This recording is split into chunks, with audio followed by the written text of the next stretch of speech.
2025. I need you to tweet, text, email, Facebook, Getter, Truth Social. Everybody should hear what is about to be discussed with Carl Tykreb. Providentially, again, we talk about providence, right? The Lord laid it on my heart on Sunday to call Carl. And so I called Carl. I said, Carl, I need to check in with you. What's going on? What you been up to? And Carl begins to tell me, I've just returned from a conference where there were 8,000 people attending, and it was a psychedelic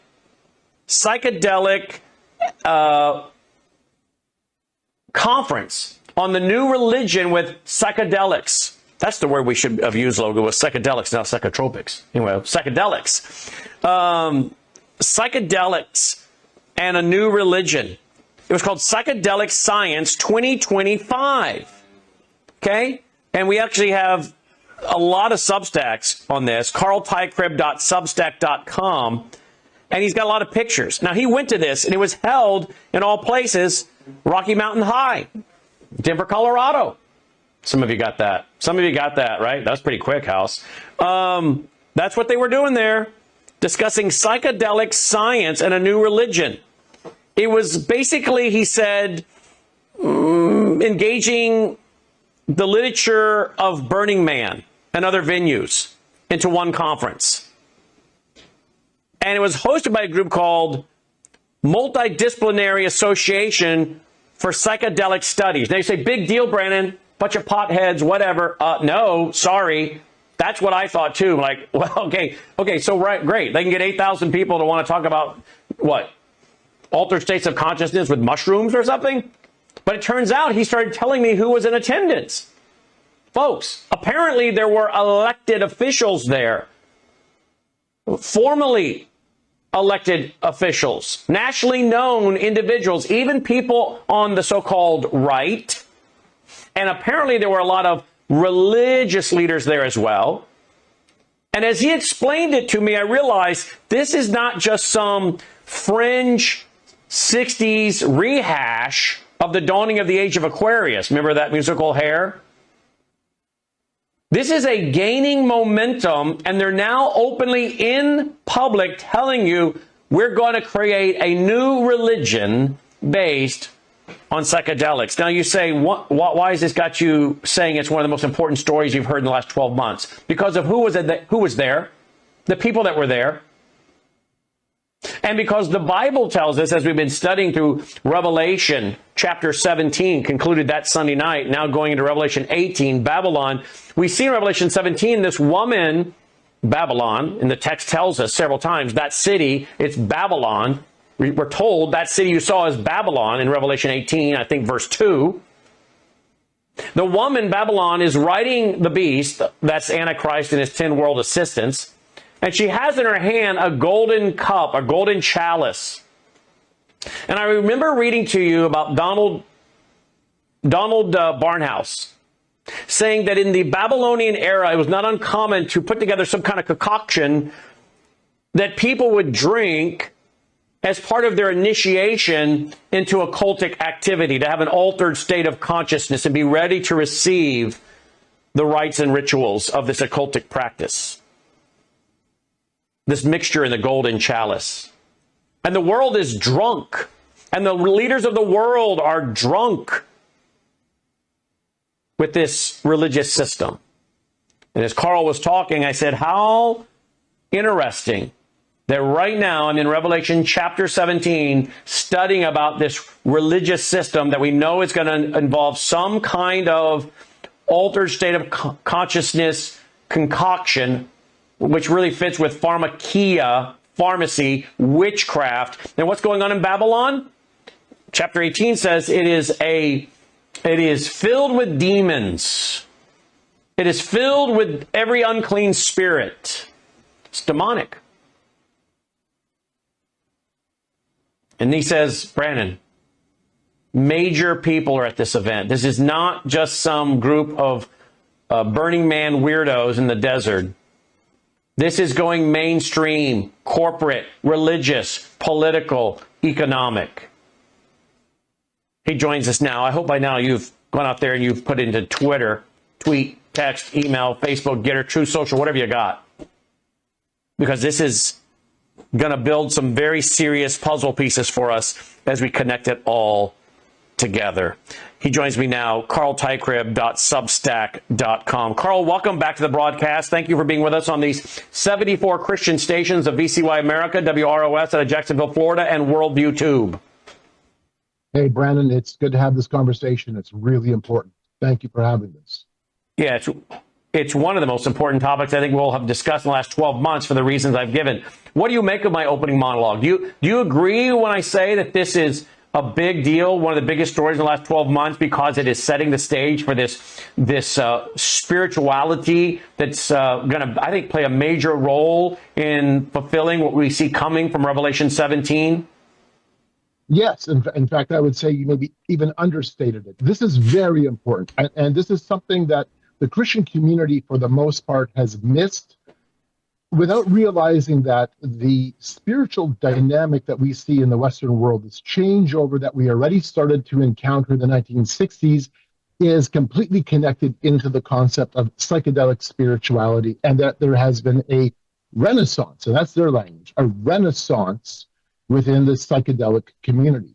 There is a new movement towards social acceptance, political acceptance, acceptance in the realm of therapeutics, and for us, I think the most important angle is understanding that there is a push towards the religious side of psychedelics. In fact, Brandon, that was one of the things when you and I had that conversation a couple of days ago. I made it very clear that as so much of the discussion was on the clinical, therapeutic, neurochemistry side, at the same time, they never divorced the spirituality. They never divorced or never shied away from talking about how they encounter entities, spiritual entities, different types of sentient beings when they're on their trips, and how what we're seeing is this merger between science and mysticism. That was their language, their way of opening these conversations. This is the mystical and the scientific coming together. I want to stop you right there. You're saying, which is what we've been teaching here now, my first book in 1990 on the New Age movement, Cosmic Humanism, New Age, Altered States of Consciousness, meeting spirit or master guides that they think are individuals more highly evolved through the process of reincarnation that we know are demons. And that was my book in 1995. The New Age is not so new. You're telling me that they were openly stating that these psychedelics were for altered states of consciousness that would help them meet entities that would help to guide them. That's what you just said. Yeah, no question. They were very open about that. Even suggesting, in one of the talks I sat through, they were suggesting if we could do a slow drip of DMT, because DMT gives a bit of a too fast of a reaction in terms of the psychedelic experience, if they could do a slow drip DMT injection with the possibility of prolonging the psychedelic experience, that they would be able to have a far deeper relational contact with the entities on the other side.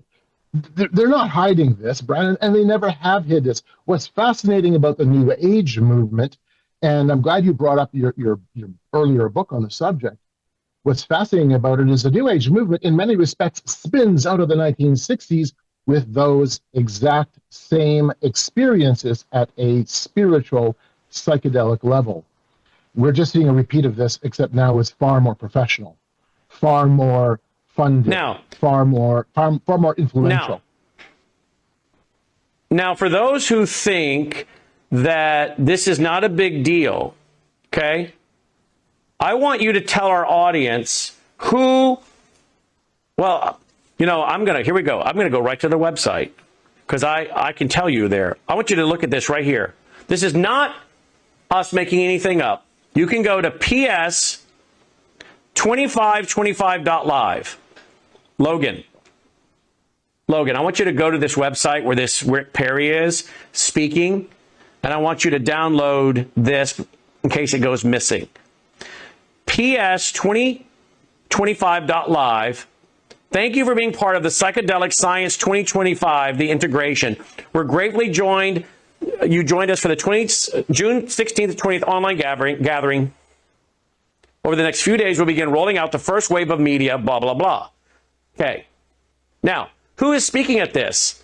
The governor of, I think, Governor Paulus of Denver, of Colorado. Logan, look that up. He's a homosexual, isn't he?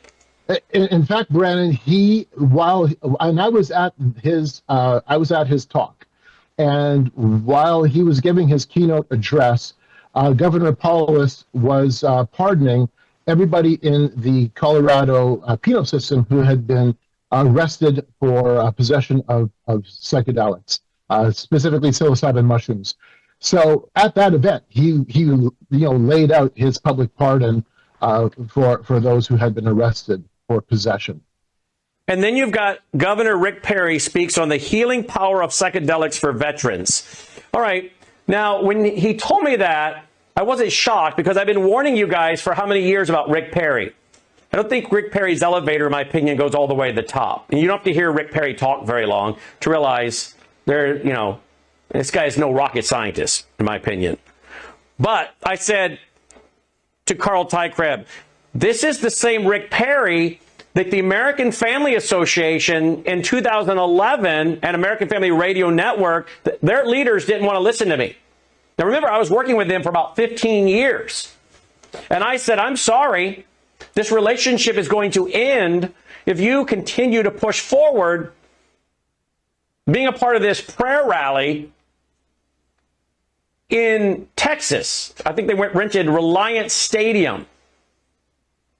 If you continue to push this prayer rally with false teachers like Cindy Jacobs, who thinks she's a prophetess, reversing hysterectomies over the television, and I have the videos.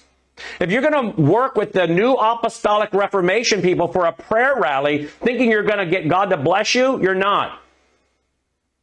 And Rick Perry was a part of it. And I tried warning the American Family Association. And Tim Wildman, if I remember correctly, I think it's in my book, The Coming Religious Reich, wanted to tell us, and I quoted him, how Cindy Jacobs has this very evangelical doctrinal statement. You know what? Who cares what someone's doctrinal statement is on paper? What do they live? What do they teach? And so there's Rick Perry, the governor of Texas. And I don't know if he was the governor in 2011 or I think he may have been. And he was trying to run for president. And he ended up being the Secretary of Energy. So this guy has gone from being in Reliance Stadium, trying to call people to prayer, to now speaking at a psychedelics conference and the power of healing power of psychedelics, and at a conference with another guy, Paul Stamets, speaks on how mushrooms can save the world, and a lot of other crazy stuff that was going on. You know, I think the American Family Association, in my opinion, American Family Radio, these people need to publicly repent, which they've not done since 2011, for ever doing what I told them and others did in 2011 and provided all the documentation that they were involved in a spiritual enterprise that was not right. I mean, these people think they can save the family, save the country. Apparently, they can't even save themselves. We'll be right back. Nature has a rhythm, a quiet strength, a way of restoring, protecting, and renewing us. Wellness isn't just about how you feel today. It's the quiet choices you make for tomorrow. At myvitamin.com/worldview, we've made daily self-care simple. Quality vitamins, daily supplements, and targeted nutrition.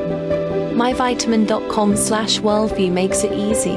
Pure ingredients thoughtfully combined, tailored for your body.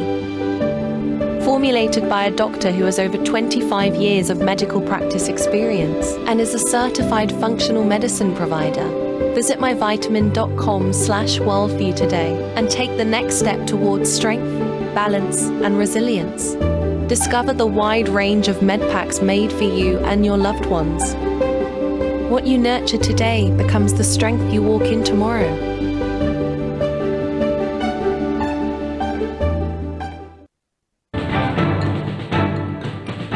All right, here I went and looked it up here in the break. CBS News, Perry, turn to God for answers to nation's woes, August 6, 2011. Texas Governor Rick Perry, he was governor then, asked Christians to turn to God for answers to the nation's troubles as he held court Saturday over a national prayer rally attended by thousands of evangelical conservatives. Of course, he's wanting to try to run for president. Yeah, don't the Christians always get played? We always get played, don't we? Well, I didn't get played this time, and a lot of you didn't either. And it was at Reliant Stadium. And here it is. Scroll on down. The event was Perry's idea, but was financed by the American Family Association, a Tupelo, Mississippi-based group that opposes abortion and gay rights and believes the First Amendment freedom of religion applies only to Christians. Well, I don't think they believe that. I don't think, I'm going to be fair and balanced. They don't believe that. They believe in freedom of speech, freedom of religion, okay? We don't have to make stuff up like the left does. But they did sponsor it. And I warned them over and over, and I said, we're going to break ties over this after 15 years. And we did. I'm not for sale. I'm not going down that road with false prophets, false apostles. That led me to write the book, The Coming Religious Trojan Horse in 2011, and then The Coming Religious Reich. And here's Rick Perry, turned to God for answers to the nation's woes. And then we go right to the website of this event, Psychedelic Science 2025, dude. And as Governor Rick Perry speaks on the healing power of psychedelics for veterans. Who else was there? Because I want the audience to understand the reason this is one of the biggest stories of the last 12 months is because of the fact that you have the governor there of Colorado, the former governor, former energy secretary, Rick Perry, others there. There were major people there from national and international groups and religious groups. Tell our audience how seriously this was being taken by major power players. Carl? Well, first of all, it's important to know who was there. And you're right. So we have the governor of Colorado. We have former governor of Texas, Rick Perry. You had the attorney general of Colorado. You had Congressman Jack Bergman from Michigan. You had Sharif, I'm going to probably butcher the last name, Ellen Hall, who was Undersecretary for Health, former Undersecretary for Health. Tim Ryan, former U.S. Congressman. You had a senator from Arizona, former senator from Arizona. Okay, so this is, again, one of the things that I told you, Brandon, and this is kind of, I think, kind of very telling. When I came back from this event, I had people go, oh, yeah, it must have been just like full of druggies and potheads. And I'm like, hold on. Exactly. These are congressmen. These are congressmen. These are governors. These are attorneys, loads and loads of attorneys, including members of the Psychedelic Bar Association, because this is a big enough industry that it has its own legal counsel, its own legal influences. We had representatives from the American Psychiatric Association, former members of the UN World Health Organization. You've got people from UC Berkeley. You've got people coming from Johns Hopkins. In fact, Johns Hopkins has just released a major report on the Christian, Muslim, Jewish, religious psychedelic experience. In fact, Brandon, this is one of the reasons I had to be there, because this is going to be talked about, how they did this longevity study demonstrating that, see, it doesn't really, and I'm just paraphrasing here, giving you the Coles notes, it doesn't really matter what you believe, it's what you've experienced. You've all had this similar psychedelic experience. Therefore, we now have a justification from a religious point of view of your mystical encounters. And this gives us now the kind of a direction for a new sense of interfaithism, a new sense of interspirituality. During one of the Q&As, somebody asked the question, are we moving towards a world religion? Well, from their point of view, yes, because we all now share the same mystical encounter. Okay, I've been going to, as you know, Burning Man for a number of years. I'm returning to Burning Man. These are the conversations you are hearing at Burning Man by the way, some of the very same people, because it's that same sense of kind of global leadership that attends events like Burning Man. And over the years, I've gone to various psychedelic workshops at Burning Man, primarily because I knew that this is a major narrative. And the narrative is built around the angle of therapeutics, PTSD, trauma. So Rick Doblin from MAPS, the Multidisciplinary Association for Psychedelic Research, which is, Psychedelic Studies, is, by the way, like literally a form of the United Nations for the psychedelic community. Rick Doblin is a rock star in this field. And Rick Doblin, during the Psychedelic Science Conference, talked about how we need to have net zero trauma by 2070. And so we need to have clinicians trained in psychedelic therapy. We need to have special hospitals and clinics dedicated to help people deal with trauma through the use of psychedelic substances. In fact, just I think 2 weeks before the Psychedelic Science event, Texas earmarked $50 million for ibogaine studies for therapeutic use. So from Burning Man to the Psychedelic Science event, and by the way, again, same people or the same kinds of people, you had this repeated theme, this repeated narrative.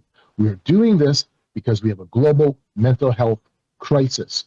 And study after study show that there is some potential benefit. And so there's protocols being set up. There's standardization processes that are now in play. There's a legal framework that's being developed.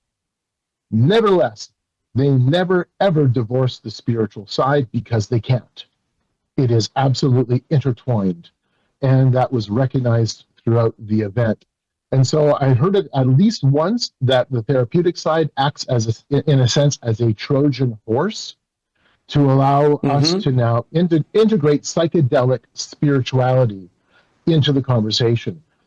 So as you have clinicians trained on the use of psychedelics for therapy, they were lauding the fact that we're also going to have clinicians working with chaplains, and we are working towards chaplaincy programs where the chaplains themselves will have gone through maybe a psychedelic experience, can now work with the clinicians, help people with end of life, help people with trauma, etc., etc. So it is a marrying, it is a wedding of the flesh and the spirit in this science and mystical here's one of their alchemical union.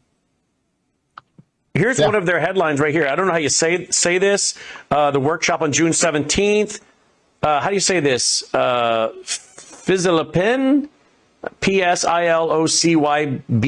Oh, anyway. Psilocybin. What is that? Psilocybin is the compound in magic mushrooms.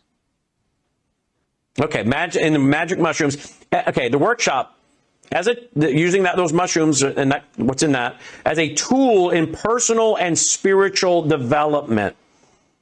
It goes back at least 9,000 years, is now reemerging in Western culture with promise in areas of medicine, education, and religion, in hopes we have sufficiently evolved to constructively integrate this powerful sacramental substance into society as wise, safe, and responsible ways. This workshop focuses on the fundamental knowledge required. Among other topics, it will consider prerequisites for safe use, the potent variables of mental set and physical setting, the vast varieties of inner worlds awaiting. Whoa!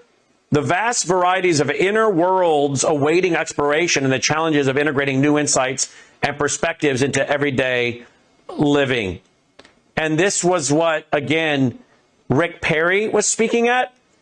Again, I want to know, I want to see the American Family Association, American Family Radio Network in the next 24 hours come out and condemn this and condemn Rick Perry for speaking at something like this. When in 2011, he wanted to call us all to God, and now he's speaking at a psychedelics conference?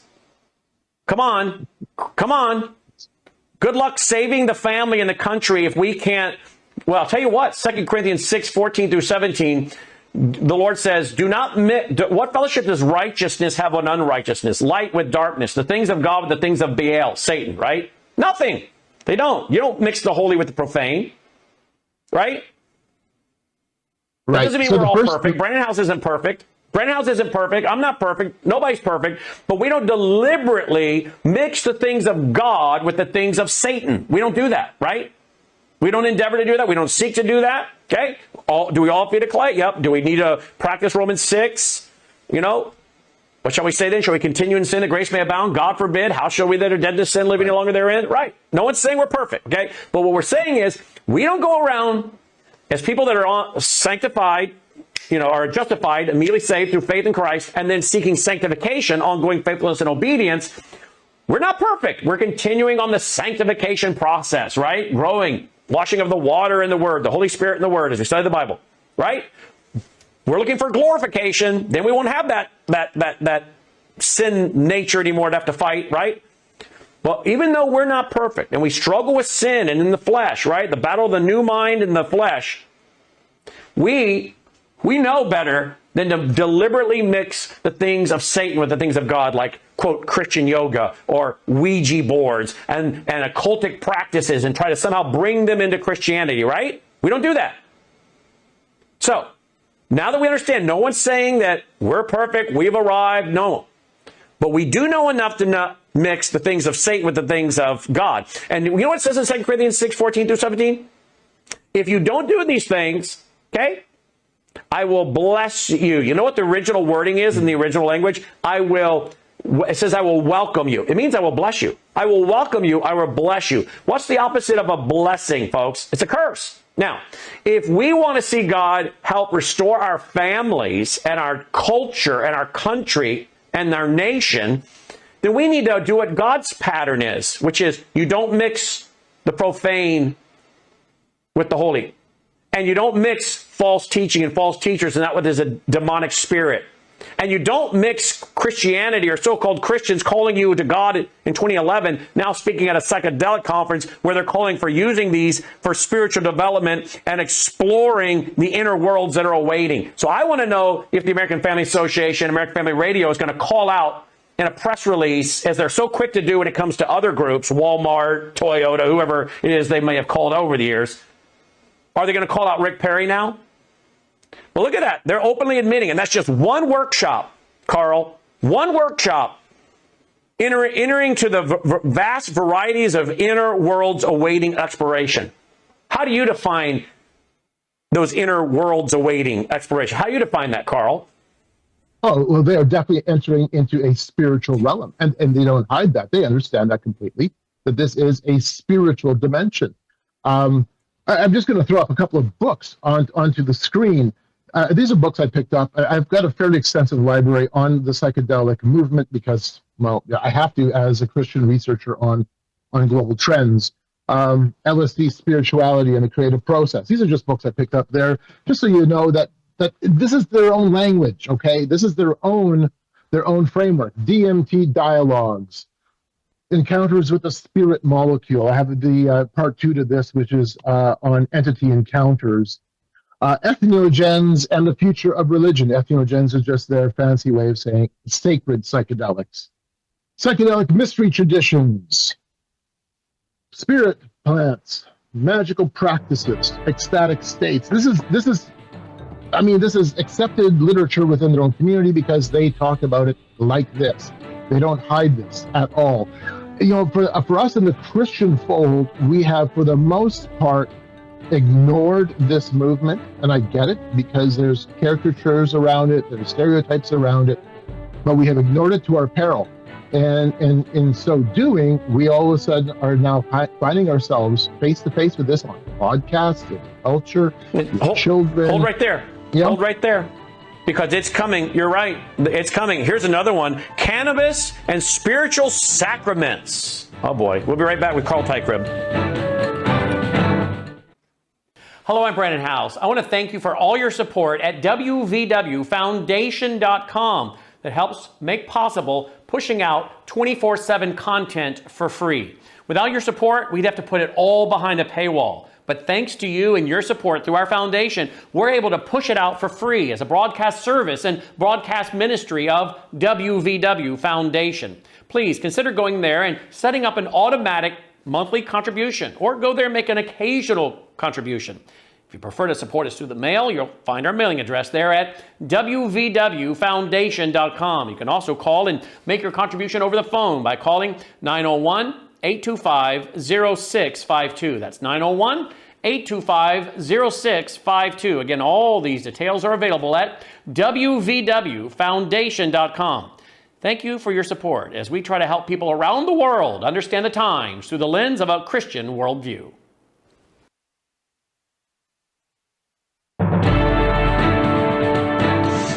Welcome back. Glad you're with us. Here, Carl Teichribb is with us, and providentially, I called him on Sunday. I mean, Carl and I should talk a lot more than we do, but the Lord laid it on my heart to call him on Sunday, and I did. I said, "What have you been up to, Carl?" We chit-chatted for a minute, and all of a sudden he said, I just got back from Denver. I'm like, what are you doing there? Went to a conference of 8,000 people on psychedelics. I thought, okay, that's weird, but okay, whatever. Okay. But then he said, who was there? I'm like, you're kidding me. Rick Perry, all these so-called religious leaders, and then you've got elected officials, the governor of Colorado, all these other people. Oh, wow. This is not like just your crazy people from the 60s. And the more he told me, I realized this is laying the foundation for what I just taught with Revelation chapter 17. Here we have another, and his Substack, by the way, if you want to go read up on this, he has it all at his Substack, which is carlteicrib.substack.com. Carl Teicrib. Teicrib is T-E-I-C-H-R-I-B. Okay? Look at this, Carl. Churches and the new psychedelic emergence. Churches and the new psychedelic emergence. Ancestral medicines and the growing movement. You know, I said to you, Carl, this reminds me of Timothy Leary. Tune in, turn on, drop out.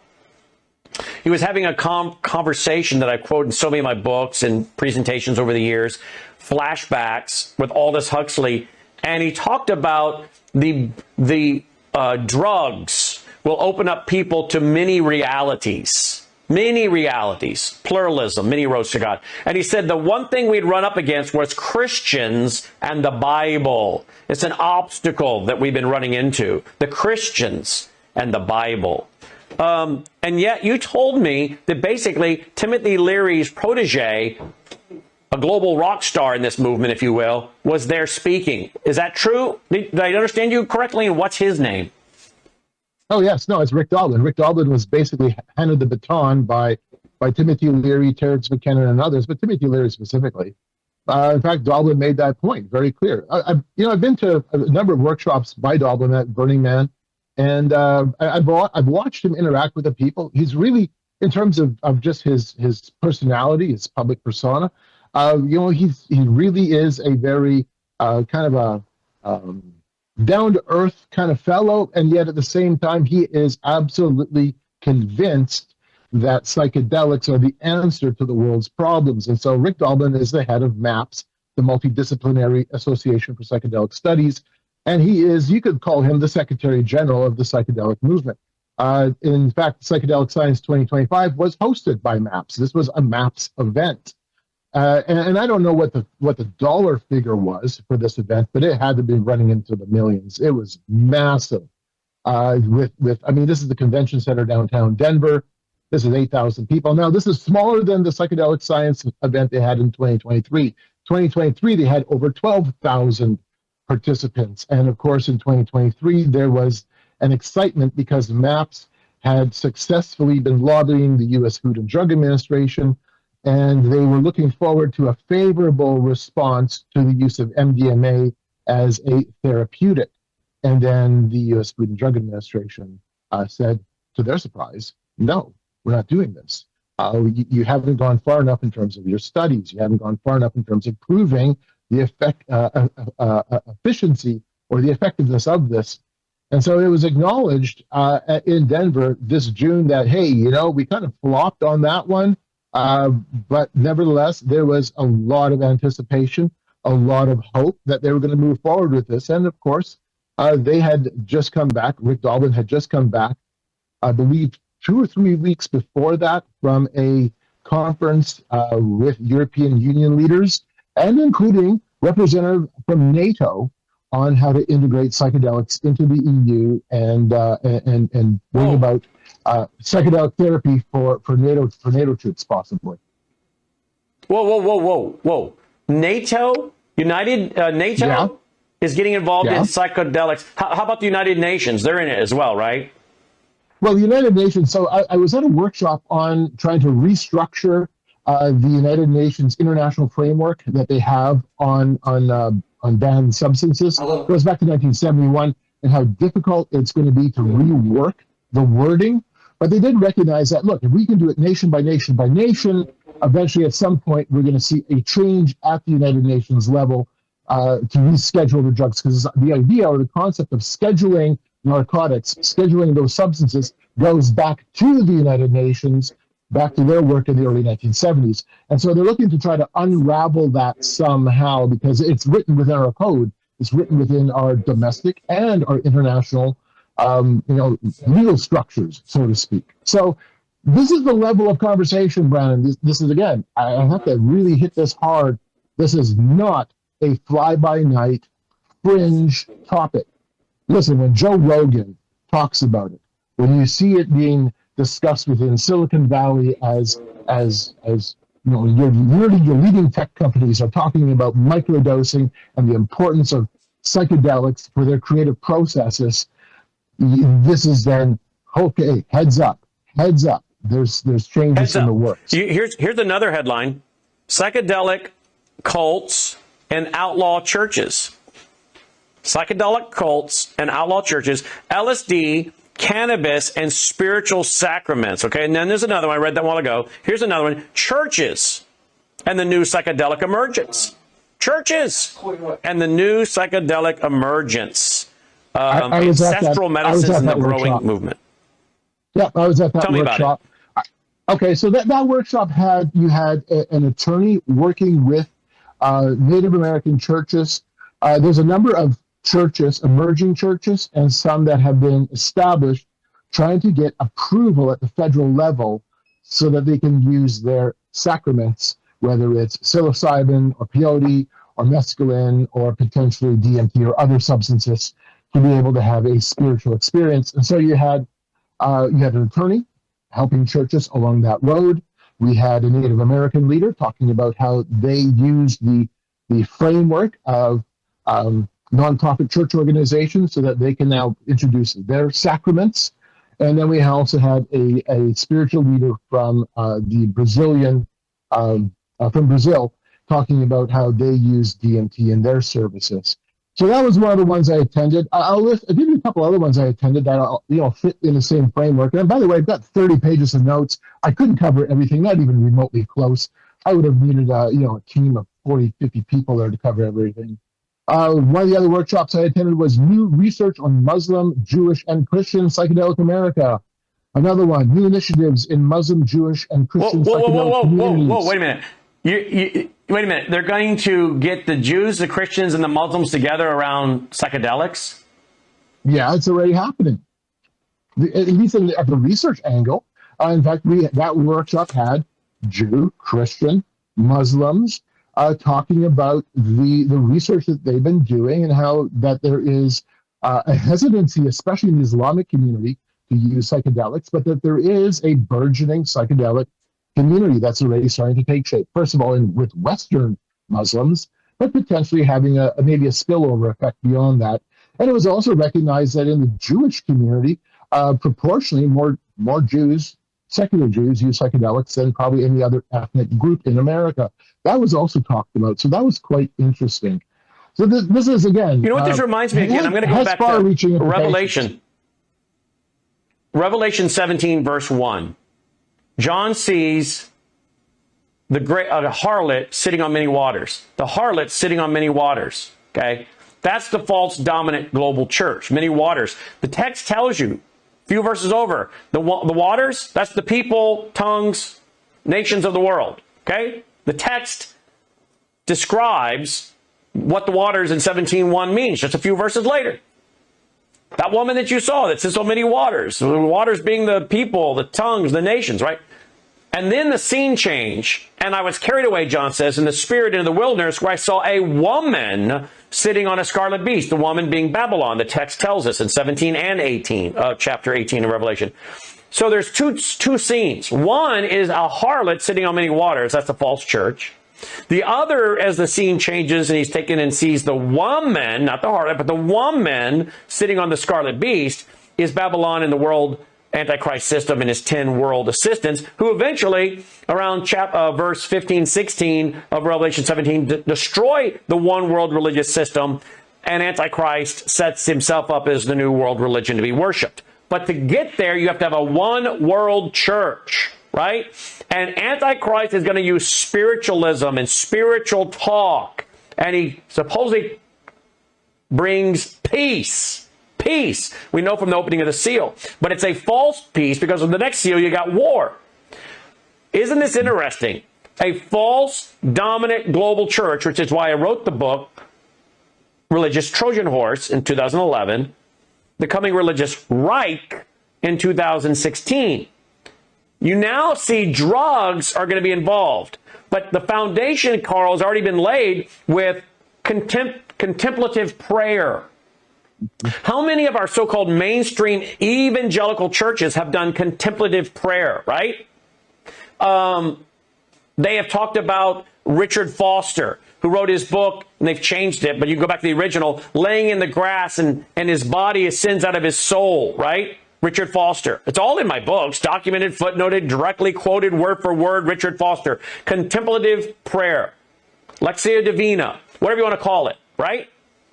And when we tried calling this out, 2008, 2009, whatever year it was we started, so much blowback from so-called evangelical Christians. And then we started saying, wait a minute, Christian yoga. There's nothing Christian about yoga. It means yoga or union with a Hindu god, making the natural world dissolve, go into the spiritual world. You don't want to do that. And then, of course, we know transcendental meditation by the Maharishi, brought to America in the 60s. Transcendental meditation, a new name for an old practice, yoga. Yoga means yoga or union with a Hindu god. Again, if you want to do stretching, then stretch, but don't call it yoga. But if you're doing yoga, even the poses in yoga are designed by leading yogis to bring your chakras into line and to make the natural world dissolve and enter the spiritual world. But those in the 60s, some of them didn't want to do drugs and have an altered state of consciousness. So the Maharishi brings over transcendental meditation for an altered state of consciousness. And I have documented again and again from leading New Agers and occultists, the most popular way to meet a spirit or master guide is through drugs or hypnosis or altered states of consciousness. That's a demon. Demons. Now we know that during the tribulation period, demons are being released. They're all over the planet. God is allowing the abyss to be open, and these demons are coming out as part of the tribulation. But we also know Babylon is a dwelling place for demons. It seems as though the world during the tribulation, Carl, has gotten very friendly with demons, even though some of them turn on them and start stinging them with these stingers, and as John the Revelator describes. But you see now that there is coming now a global push from even governors, the former governor of Texas, the current governor of Colorado, former Secretary of Energy, all these people for what will open the world to a demonic spirituality, and then comes Antichrist. You can just see it coming together to build that false church of Revelation chapter 17, verse 1. I mean, this is why it was so stunning, our conversation. I want you to comment on that when we come back, Carl. And now I'm starting to get... okay, there we go. I thought I've got a text from a medical doctor. I thought he was going to chime in on this. You do want to go to carltycrib.substack.com. carltycrib.substack.com. He's got several great articles up there. Where There Is Smoke, Encounters in the Psychedelic Ecosystem, Psychedelic Spirituality, and more. I'm not going to take calls today, folks. I could. I'm sure the phone lines would melt down, right? Maybe we need to get Carl back tomorrow for phone calls if he's available. We'll check during the break. Don't go away. News is moving faster than ever, and so are we. Worldview Tube brings you 24/7 live stream coverage and now real-time alerts when it matters most. Once you have the Worldview Tube app installed, exit the app and navigate your way to Settings. In Settings, locate the tab labeled Notifications. Select the Notifications tab. Scroll down until you locate the Worldview Tube app icon. Select the tab, and here you can turn on and customize your notification experience for the Worldview Tube app. News doesn't wait, and neither should you. Turn on push notifications to stay informed. Every headline as it happens. You're watching Worldview 2, built on the 35 years of Worldview books, documentaries, research, high-profile interviews, and the radio and television broadcasts of Brannon House.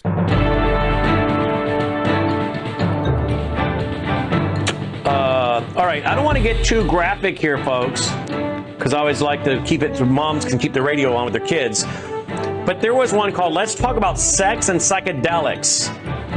Lessons from kink, BDSM, and healing. I have no idea what those initials stand for. I had to go look it up. Apparently, it has something to do with bondage and sadomasochism and other things. Okay, can someone please tell me again why Rick Perry was reportedly speaking at this event, according to the website? And we have a video of him on the website. Can someone tell me again why this is going on? Well, yeah, but hey, we're gonna call everybody in 2011 to a stadium to ask God for help. Well, yeah, I kind of warned you that was not going to go past the stadium because that was a spiritual enterprise with a lot of false teachers, right? Remember that? That was my theological observation, opinion, and theological analysis. And I warned you about Rick Perry, that I wasn't so sure about this guy. Carl, I don't know what your schedule's like. We don't have time to open the phone lines today. Is there any chance, I know I put you on the spot, any chance you could be back tomorrow and take phone calls? Probably not tomorrow, unfortunately. This week is already pretty booked right up. So my apology for that, Brandon, but potentially maybe next week, sometime soon, because this is a really important conversation. Really important. It really is. And Carl, when I went to the website a while ago, I found out who some of the sponsors were, if I can get back to there. I mean, just looking at their sponsorship page, let's see, here we go. If people can go there, it's called psychedelicscience.org, psychedelicscience.org. And you scroll down the page and you start seeing who some of the, there we go, executive sponsors, all right? Supporting sponsors. Beckley Clinical, Seven Hope Alliance, Compass, that was a big one, it looked like. Journey Clinical, Vicente, I don't know who these groups are. There's associate producers, but you got a lot of them that are like Pharmalaya Biotech. You got a lot of groups that are into psychedelics, obviously. Here is one, Proactive Pharmaceutical Investigation. You had media partners, Psychedelics Today. I'm just giving a few. They had a ton of sponsors and a ton of exhibitors.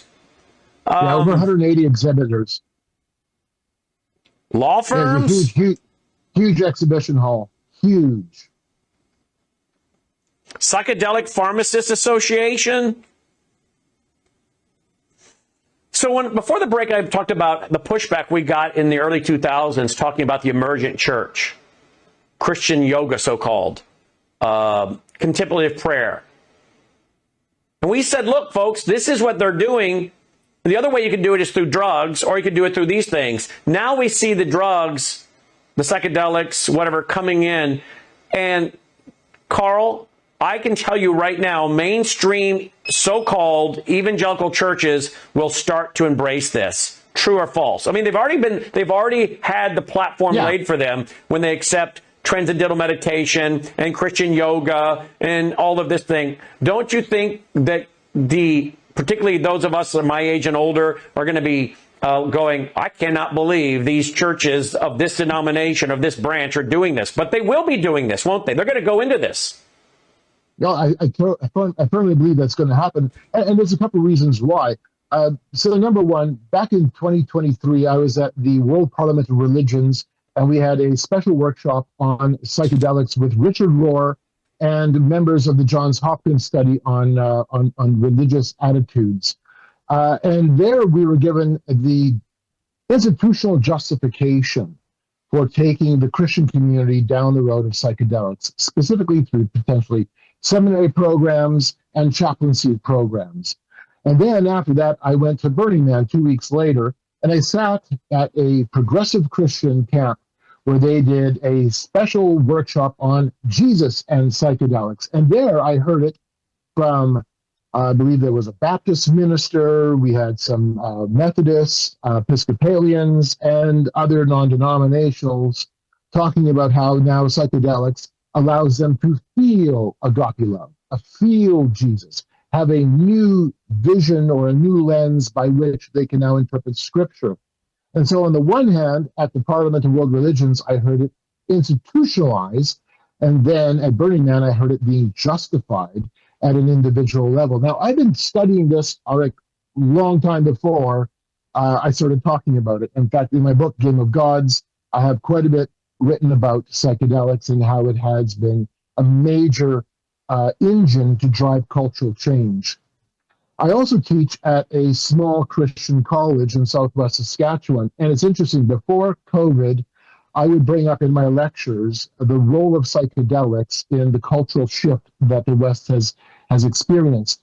And for the most part, again, this is a conservative Christian college. For the most part, it wouldn't really cause any excitement. There wouldn't be any kind of real reaction. The last couple of years, however, I've had students come alongside afterwards, go, "Hey, Mr. Teichman, can we talk? I'm getting pressured by members of my youth group, or I had people in my family, I've had people in my church family who are trying to get me to do psychedelics because this is the thing. This is where we're going." So there is already at least some impact within Christendom, and I would suggest that there's a lot more coming down the road. A couple of the other workshops I went to that fit along these lines, one of them was entitled One and Many, DMT, the Multiverse, and Mystical Convergences in Christianity, Taoism, and Hinduism. And then the big one, the one from Johns Hopkins, that's really important for people to grasp. And by the way, on one of my Substack pages, I do have a link to a gentleman who was a whistleblower on the Johns Hopkins study, because this is going to be a study used to justify a convergence of the Christian, Jewish, Islamic, and other religions around a common mystical experience. And that was the workshop I attended, was effects of psilocybin on religious and spiritual attitudes. And that was huge. That's a huge study. Again, this is a study that I think the Christian leadership community needs to understand will be used as a tool to justify pushing psychedelics within the Christian world. One of the recommendations, because the problem of Christianity, the problem of evangelical fundamental Christians came up in one of the workshops I attended, and they were saying, "Hey, how are we going to be able to overcome this problem?" One of the suggestions was, well, maybe what we can do is have special retreats where hold right there. We gotta go. Yep. We gotta go. Stay tuned for Crosstalk. Oh. Stay tuned for Crosstalk. Thank you, Carl. This has been Worldview Radio. All right. We're back with WROS and Worldview Tube. Pick it up right there, Carl. We got another 6 minutes here with you on Worldview Tube and WRS. So they said we got to try to deal with the evangelicals, and we could maybe hold what they say, workshops or camps. Yeah, special retreats. Maybe we could even do, not Bible studies, book studies. Have the men and the women go to different retreat settings, or in a seminary setting, have accredited classes on experiential spirituality, using psychedelics as the tool used in the classroom setting. So that was the suggestion that they were using, recognizing that a frontal attack against the church would probably not get them anywhere. But bring the lay people on board. Have the lay people invested within it. That will change the direction of the church. Let me ask you this. How will psychology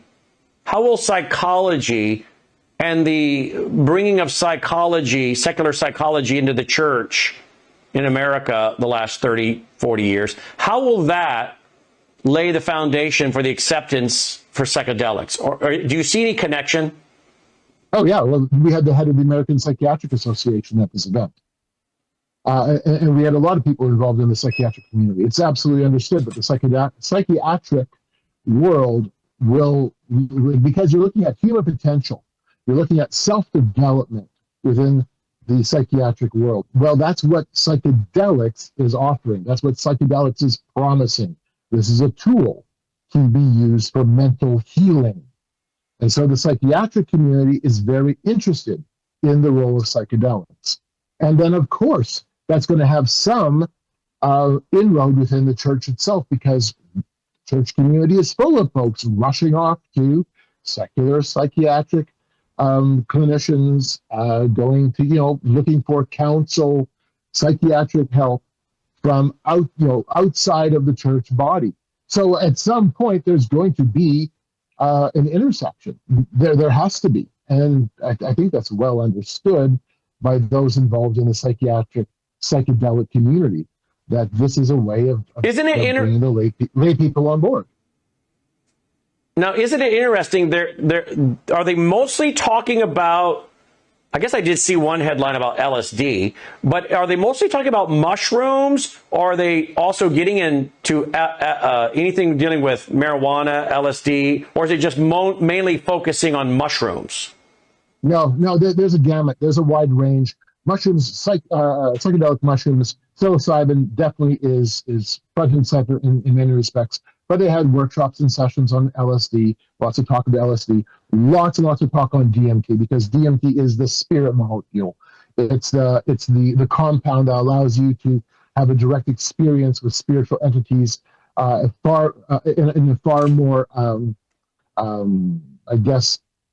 consistent manner compared to, let's say, using other substances. There's some talk of ketamine as well, ibogaine, and there's a whole host of other substances. All of this is in discussion. It's not one particular psychedelic, though psilocybin mushrooms definitely is right now taking kind of center stage. One point of all of this, mushrooms took center stage. Mushrooms took center stage, but there are others. So, I guess what I'm getting at, Carl, is how will this get into the mainstream of so-called Christianity or evangelicalism? And I can see it being more easily accepted by the idea of mushrooms, right? That this is just a plant and God created it and blah, blah, blah, blah. And that's going to be the inroad, right? Right. Well, I think the inroad is going to be through therapy and psychiatric help, mental health. And that's how they framed it. Okay, keep that in mind. That's how they understand it. We use mental health, therapy, PTSD, that we see this as having a benefit towards that end, but also fully knowing, fully understanding the spiritual ramifications, fully embracing both. And so this is the point, I think, Brandon, for the church that we're going to have to wrestle with, because all of a sudden we're going to have friends, neighbors, family members going, well, I have been helped with these psychedelics, with psilocybin or with ketamine or whatever. I've now had some type of mental health healing, and see, it's safe. See, it's effective. But then at the same time, bringing in, literally through the Trojan horse of therapeutics, a new psychedelic spirituality, and not hiding that spirituality. They don't hide it whatsoever. It's completely embraced. And isn't that what we see in Genesis 3? Satan in the form of a serpent, you will know right from wrong. You will know good from evil. Take of the fruit, right? And you'll know. You'll have hidden knowledge through an altered state of consciousness, if you will. Now you're empowered with hidden knowledge. You'll be like God. And now nothing's really changed. Now it's have an altered state of consciousness, gain a new level of insight, understanding, power, Gnosticism, hidden truth that's available for you. Mysticism. Wow. Nothing is really new. carlteichribb.substack.com. Carl Teichribb, that's Teichribb, carlteichribb.substack.com. Carl, great job. Folks, thank you for watching. And remember, we need your support to keep programs like this going.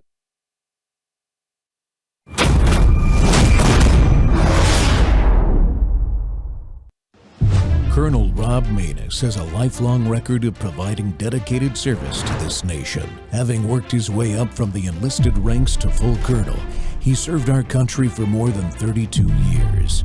He has served as a bomber squadron commander, bomb disposal technician, Joint Chiefs of Staff Operations Officer, assisted the National Security Team with the campaign plan for the global war on terrorism.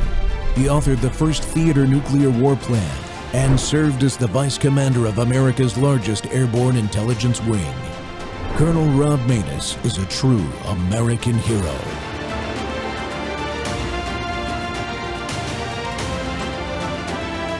This is Rob Maness.